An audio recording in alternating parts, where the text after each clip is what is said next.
बिस्मिल्लाहिर्रहमानिर्रहीम। नाज़रीन अस्सलाम वालेकुम, मैं हूँ इमरान वसीम।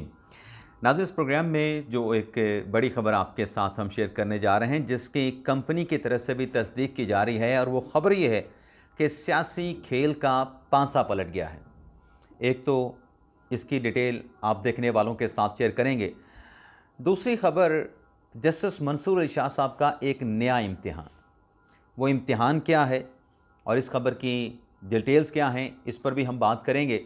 और पिछले चंद घंटों में जो बड़ी डेवलपमेंट्स हुई हैं, हैपनिंग्स हुई हैं, उनकी तफसीलात भी प्रोग्राम में आपके साथ हम शेयर करेंगे। लेकिन प्रोग्राम का आगाज़ करने से पहले आप देखने वालों से हम्बल रिक्वेस्ट करेंगे कि चैनल को सब्सक्राइब कर लें, बेल आइकॉन का बटन प्रेस करें। वीडियो अगर पसंद आए तो इसे लाइक और शेयर ज़रूर करें। सबसे पहले तो नाज़रीन बात कर लेते हैं जुडिशल कमीशन के इजलास की।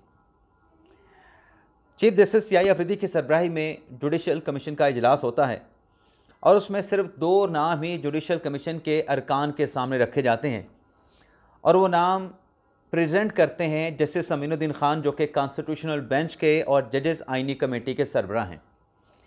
नाम कौन से आते हैं आइनी बेंच के लिए? एक जस्टिस अकील अब्बासी साहब का और दूसरा नाम जस्टिस अली बाकर नजवी साहब का।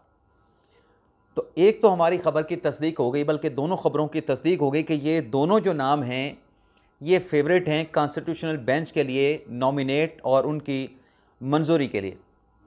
तो आज जब नाम पेश किए गए जस्टिस मंसूर अली शाह और जस्टिस मुनीब अख्तर की तरफ से ये एतराज़ उठाया गया कि मज़ीद आइनी बेंच में जो जजेस हैं वो तब तक शामिल ना किए जाएँ जब तक जजेस नॉमिनेशंस के जो रूल्स हैं, जो एक कमेटी जस्टिस मंदू खेल साहब की सरबराही में बनी है, वो जब तक रूल्स फाइनलाइज नहीं कर देती, आइनी बेंच में नए जजेस को शामिल ना किया जाए।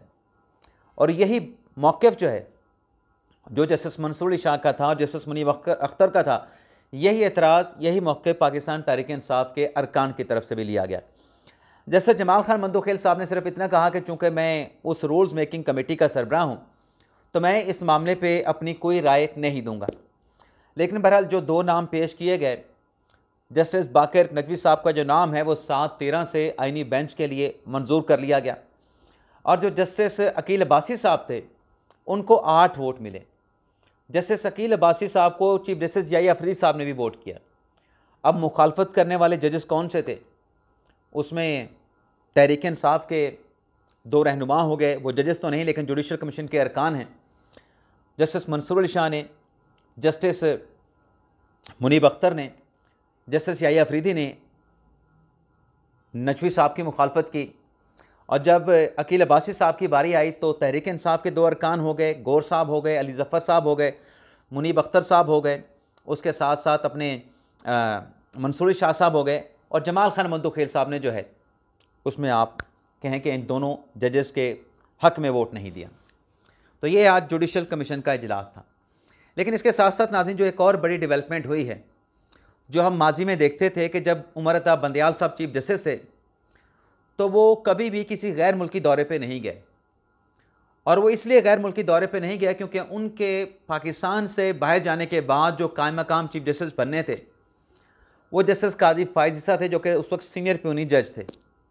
हाई कोर्ट में तो आप किसी को भी जो है चीफ जस्टिस की, हाई कोर्ट के चीफ जस्टिस की अदम दस्तयाबी पे आप कायम मकाम चीफ जस्टिस हाई कोर्ट लगा सकते हैं।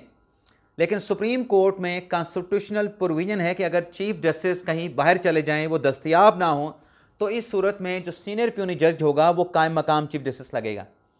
तो बंदयाल साहब अपने पूरे दौर में गैर मुल्की दौरे पे इसलिए नहीं गए कि काजी फ़ाइज़ साहब कहीं कायम मकाम चीफ जस्टिस ना बन सकें। अब उनके रास्ते में तो यहाँ तक रोड़े अटकाए जा रहे थे कि वो कायम मकाम चीफ जस्टिस ना बन सकें, तो जो रोड़े अटका रहे थे वो तो उनको चीफ जस्टिस पाकिस्तान के ओहदे पर भी नहीं देखना चाहते थे। लेकिन ज़ाहिर सी बात है कि इंसान अपना सोचता है, लेकिन हतमी जो होता है वो अल्लाह की तरफ से होता है। तो वो चीज़ें अपनी जगह पे, लेकिन काजी फ़ाइज़ साहब चीफ जस्टिस ऑफ पाकिस्तान बने। लेकिन जब काजी फ़ाइज़ साहब चीफ जस्टिस बने तो उनके साथ जो सीनियर प्यूनी जज थे वो जस्टिस तारिक महमूद साहब थे। जस्टिस तारिक महमूद साहब ने, अब सितंबर में बनते हैं काजी फ़ाइज़ साहब चीफ जस्टिस 2023 में, और जस्टिस तारिक महमूद साहब ने मार्च 2024 में रिटायर होना था। तो काजी फ़ाइज़ साहब वो शख्सियत है जिन्होंने दिसंबर में पाकिस्तान से बाहर जाने का हमारे ज़राए के मुताबिक इसलिए फ़ैसला किया था कि सीनियर प्यूनी जज के तौर पे तारिक महमूद साहब मार्च में रिटायर हो जाएंगे, तो अपने रिटायरमेंट से पहले एक मरतबा वो सीनियर प्यूनी जज होने के नाते कायम मकाम चीफ जस्टिस भी बन जाए। ये माजी में कई सुप्रीम कोर्ट के चीफ जस्टिस साहबान ने इस रवायत को जारी रखा, इस रवायत को जो है वो ज़िंदा रखा। गुलजार साहब नहीं गए, गुलजार साहब के साथ जस्टिस मुशीर आलम साहब जब सीनियर प्यूनी जज थे उन्होंने कोई गैर मुल्की दौरा नहीं किया। अब नाज़रीन, याहिया अफरीदी साहब जो कि चीफ जस्टिस ऑफ पाकिस्तान हैं, वो 5 रोज़ा चीन के दौरे पे जा रहे हैं। वहाँ पर उन्होंने जुडिशल कमीशन के इजलास में शिरकत करनी है और उनके साथ justice Aminuddin Khan constitutional bench के सरबराह भी होंगे। अब उनके जाने के बाद 21 अप्रैल को जस्टिस मंसूर शाह साहब जो हैं वो कायम मकाम चीफ जस्टिस ऑफ पाकिस्तान का हल्फ उठाएंगे। तो ये उनका इम्तिहान कह लें या उनके लिए सुनहरी मौका कह लें कि वो चीफ जस्टिस ऑफ पाकिस्तान तो नहीं बन सके, लेकिन वो कायम मकाम चीफ जस्टिस ऑफ पाकिस्तान बनने जा रहे हैं। वो जो सामने पड़ा एक लड्डू था वो तो मंसूर शाह साहब के आगे से 26वीं तरमीम के नीचे हट के की वजह से हट गया, लेकिन अब याहिया अफरीदी साहब जा रहे हैं बाहर और मंसूर शाह साहब जो हैं वो कायम मकाम चीफ जस्टिस का हलफ 21 अप्रैल को उठाएंगे और सुप्रीम कोर्ट के जस्टिस मुनीब अख्तर साहब उनसे हलफ लेंगे। अब देखना ये होगा कि इस दौरान कोई एडवेंचर तो सुप्रीम कोर्ट में नहीं होता, क्योंकि इससे पहले वो एक केस लगा था ना, वो 21वीं तरमीम से जुड़ा आर्टिकल 191 की तशरीह के हवाले से गलती से शाह साहब के बेंच में लग गया था और शाह साहब ने उस केस में कहा था कि हम पहले ये फ़ैसला करेंगे आया कि हम ये केस सुन सकते हैं नहीं सुन सकते। तो अल्लाह खैर करे, मंसूर शाह साहब के लिए अच्छा मौका है, लेकिन क्या कोई एडवेंचर तो नहीं होगा। तो देखते हैं, एक हफ़्ता है और इस दौरान अमीनुद्दीन खान साहब भी यहाँ पे नहीं होंगे और याहिया अफरीदी साहब भी यहाँ पे नहीं होंगे। अब नाज़रीन बात कर लेते हैं जो कंपनी तस्दीक करती है।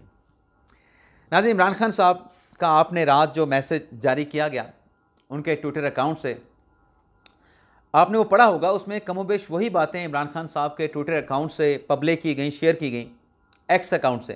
ट्विटर की जगह पे अब वो एक्स हो चुका है, जो फैसल फरीद चौधरी साहब ने आके बाहर ऑलरेडी मीडिया को बता दी थी और मीडिया के ज़रिए आवाम तक पहुंचा दी थी। अब उसमें इमरान खान साहब ने कहा था कि मुझसे इजाज़त तो ये लेने आए थे, अली अमीन गंडापुर और आज़म सवाती साहब मुज़ाकरात की ख्वाहिश इनकी है।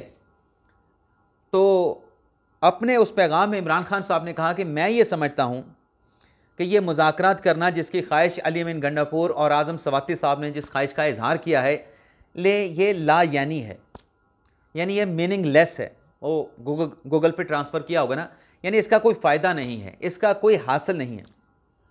तो फिर सवाल ये पैदा होता है कि क्या खान साहब ने जिस ख्वाहिश का इजहार गंडापुर ने किया, जिस ख्वाहिश का इजहार आज़म सवाती साहब ने किया, क्या इमरान खान साहब ने उनको रोका कि आप मुज़ाकरात ना करें, या इमरान खान साहब ने रजामंदी का इजहार किया कि आपको छुट्टी है, आपको ग्रीन सिग्नल है, आप जाके वहाँ पे बात करें, मैं तो पहले से मुज़ाकरात के लिए या इस चैनल को खोलने के लिए तैयार बैठा था।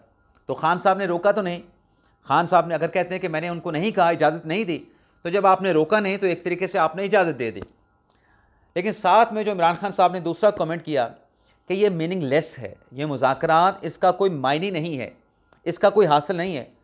अब जो सवाती साहब कहते हैं कि मैंने इमरान खान साहब से बात की और ख़ान साहब ने मुझे टास्क सौंप दिया और आज़म सवाती साहब ये कहते रहे कि ये जो अभी नाज़रीन एक दिन पहले बुध गुजरा है और आज हम जुमेरात के दिन में बैठे हैं, तो आज़म सवाती साहब किसी मुलाकात का जिक्र कर रहे थे।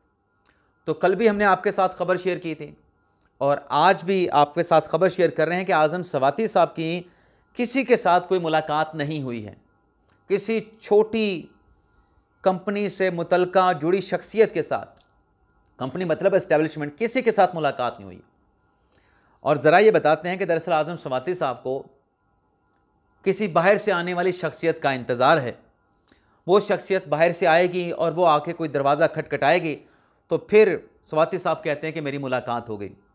और ये जो बाहर से आने वाली शख्सियत की बात मैंने यह ख़बर आपके साथ शेयर की कि बाहर से कोई शख्सियत आने वाली है, ये बात भी पीटीआई के एक अहम सोर्स की तरफ से मेरे साथ शेयर की गई है। अब आज़म सवाती साहब के ऊपर इमरान खान साहब को एतमाद नहीं है।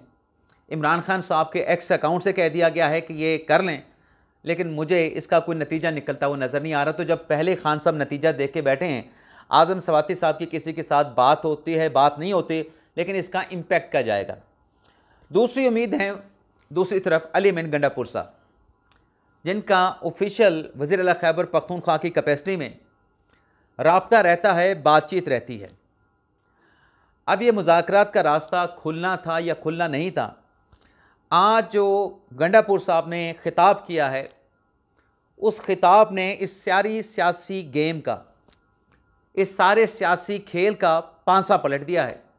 जो इमरान खान साहब उस खेल को सजाने के बाद भी उससे इनकारी हैं कि मुझसे ख्वाहिश का इज़हार गंडापुर साहब ने किया और आज़म सवाती साहब ने किया, मैं तो इस सारी एक्सरसाइज को ला हासिल समझता हूँ, लेकिन ये एक सियासी खेल इमरान खान साहब का है, क्योंकि रोका भी नहीं इमरान खान साहब ने अपने पार्टी के दोनों लोगों को।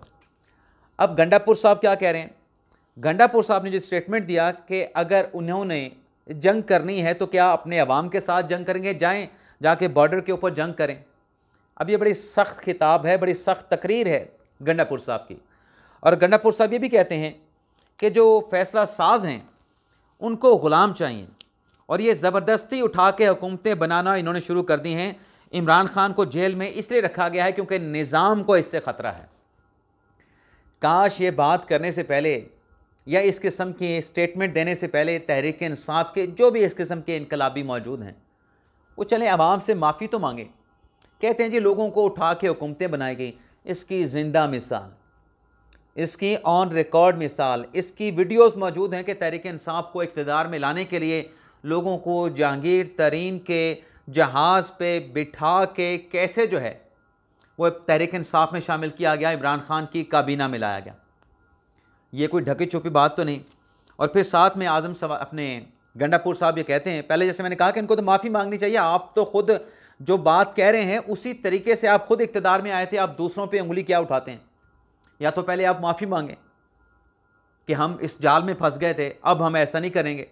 और जब आप ये बात करेंगे हम ऐसा नहीं करेंगे, तो आप अब भी कहते हैं कि हमने इस्टेब्लिशमेंट के साथ बात करनी है।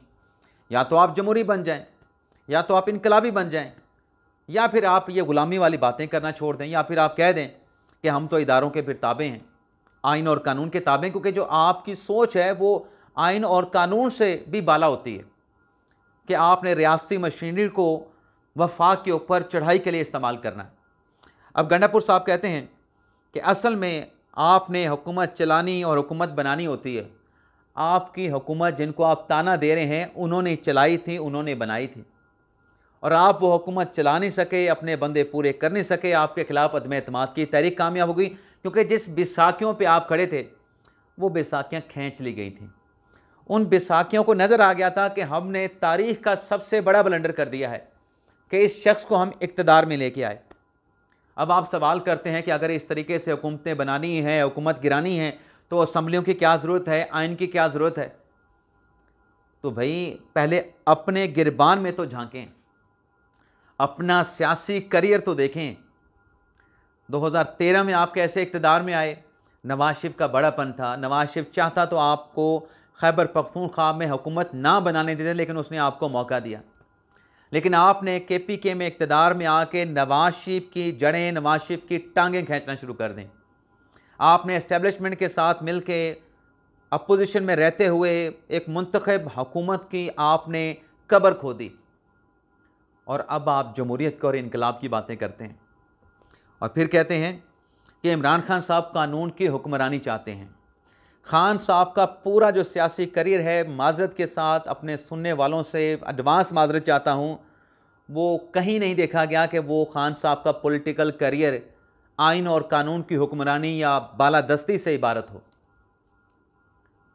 और ये जो 190 मिलियन पाउंड का जो केस है, कहते हैं ना कि सियासी इंतकाम बनाया जा रहा है, इंतकाम का निशाना खान साहब को बनाया जा रहा है। यार इतने बड़े बड़े केस हैं, उसमें फेक केसेस भी होंगे। मैं कहता हूं कि फेक केसेस होंगे, लेकिन ये जो इतने केसेस हैं, 9 मई का केस है, 190 मिलियन पाउंड का केस है, तोशा खाने के केसेस हैं, ये तो ओपन एंड शट केसेस हैं। इसको तो आप सियासी नहीं कह सकते। लेकिन बहरहाल नाज़रीन, जब इस किस्म की बात की जाएगी, इस किस्म की लैंग्वेज आप इस्तेमाल करेंगे कि एस्टेब्लिशमेंट को टारगेट करेंगे, कौमी सलामती के इदारों को टारगेट करेंगे, तो फिर आपके क्या मुज़ाकरात होने हैं? और अगर मुज़ाकरात के कहीं पे कोई राब्ता, कोई बातचीत हो भी जाए, उसका क्या नतीजा निकलना है, उसका फिर आप खुद अंदाज़ा कर लें कि सियासी प्लान तो आपने बनाया खान साहब को इस बात पे रिहाई दिलवाने के लिए कि कौमी मफाद में हम मुज़ाकरात करना चाहते हैं, तो कौमी मफाद में जब आप इस किस्म की तकरीरें, इस किस्म के खिताब करेंगे तो खाक आपके मुज़ाकरात होने हैं, खाक उन मुज़ाकरात का पॉजिटिव आउटकम आपके हक़ में आना। अब इसका बड़ा खूबसूरत जवाब दिया जनाब ख्वाजा आसिफ साहब ने कि ये तो ख़ुद हाइब्रिड निज़ाम का हिस्सा थे। शुक्र है कि इनसे जान छूटी। वज़ीर दिफा ख्वाजा आसिफ साहब कहते हैं। और दूसरी तरफ तर्जुमान खैबर पख्तूनख्वा हुकूमत बैरिस्टर सैफ साहब ये कहते हैं कि फ़ौज के ख़िलाफ़ बयान देना पाकिस्तान तहरीक इंसाफ की पॉलिसी नहीं है। अब बैरिस्टर सैफ साहब से बंदा ये पूछे कि ये जो बयान आपने दिया है, इस्टेब्लिशमेंट का नाम लिए बगैर गंडापुर साहब ने, बैरिस्टर सैफ साहब बताएं कि ये बयान किसके ख़िलाफ़ दिया गया है? क्या ये इस्टेब्लिशमेंट और फ़ौज या कंपनी के ख़िलाफ़ नहीं दिया गया? तो मुझे कोई मुज़ाकरात की जो बेल है वो मुड्ढे चढ़ती हुई नज़र नहीं आ रही, बल्कि मुझे तो तहरीक इंसाफ के लिए आगे मुश्किलात ही मुश्किलात नज़र आ रही। आज आप देखें ना कि बानी तहरीक इंसाफ इमरान खान के साथ मुलाकात का दिन था। उमर अयूब साहब पहुँचे, अहमद बच्चर साहब पहुँचे, हामिद रज़ा साहब पहुँचे और एक और ज़रताज गुल साहिबा पहुँची। इमरान खान की तीनों बहनों वहाँ पे पहुँची। किसी की मुलाकात नहीं हो सकी। नाके लगे हुए थे, इनको नाकों पे रोक लिया गया। ये एक बिल्डिंग में बैठ के वहाँ पे सियासी मीटिंग कर रहे थे या वहाँ पे वैसे बैठे थे, फिर इनको गिरफ़्तार कर लिया गया वारंट दिखा के। 7 लोगों को, 3 इमरान खान की बहनें, 4 पाकिस्तान तहरीक इंसाफ के रहनुमा, और फिर इनको वैन में बिठा के वो चक्री के करीब जो वहाँ पे उतार दिया गया। तो आज किसी की मुलाकात नहीं हो सकी। तो मुझे तो इनकी सख्तियाँ नज़र आ रही। हाँ, एक जो अच्छी खबर बानी तहरीक इंसाफ और बुरशा बीबी साहबा के लिए वो ये है, और वो ख़बर आई है इस्लामाबाद हाई कोर्ट से, जो तोशा खाना 190 मिलियन पाउंड केस में जो इमरान खान बुरशा बीबी साहबा को सज़ा हुई, जिसमें जो अपीलें इस्लामाबाद हाई कोर्ट में पेंडिंग है, उसके जल्द समाअत की जो दरख्वास्त थी उसे आज इस्लामाबाद हाई कोर्ट ने एक्सेप्ट कर लिया है। जस्टिस सरफराज डोगर साहब कायम मकाम chief justice Islamabad high court और जस्टिस इनाम अमीन मिनहास की सरबराही में 2 रुकनी बेंच ने समाअत की।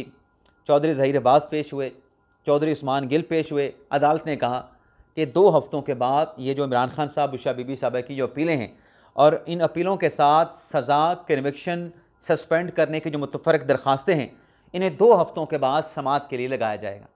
तो ये आप कह सकते हैं कि इमरान खान साहब की सज़ा के ख़िलाफ़ अपीलें समाअत के लिए मुकर्रर होने की डायरेक्शन आ जाना और 2 हफ्तों की तारीख़ आ जाना, ये इमरान खान साहब और तहरीक इंसाफ के लिए एक अच्छी खबर है। इजाज़त चाहते हैं नाज़रीन। अल्लाह हाफ़िज़।